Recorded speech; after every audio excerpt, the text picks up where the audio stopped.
GHMC వాళ్ళకు కూడా ఎంతో కొంత డబ్బులు ఇచ్చుకుంటూ ట్యాక్సులు పే చేసుకుంటూ వీళ్ళైతే చాలా సంవత్సరాల నుంచి ఇక్కడ ఉంటూ జీవనం అయితే సాగిస్తున్నారు.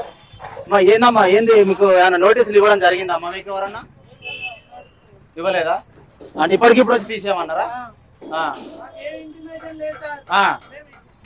ఆఫీస్ పోయినా కూడా ఇదే పరిస్థితి. డిఓ సార్ అంటాడు సార్ నేను అడిగాను, ఫస్ట్ టైం అన్నాడు ఇయ్యము అని అన్నాడు. ఫస్ట్ టైం అని కొంచెం సేపు పక్కకుండి చేస్తామని అన్నారు. మీరు ఉంచుకోనమ్మా మీరు ఏమి పోవని అన్నారు.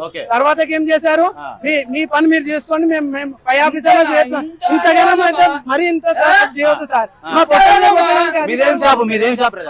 చెప్పుల షాప్ సార్, ఇంతగానో ఇట్లా చేసుడు కరెక్ట్ కాదు సార్. అది ఏమంటారు చెప్పండి, కనీసం ఒక రోజు టైం ఇస్తే మేము క్లియర్ గా చేసుకుంటాం కదా సార్.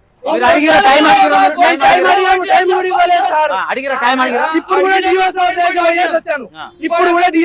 వచ్చాను, లంచ్ టైం అన్నా ఫోన్ కూడా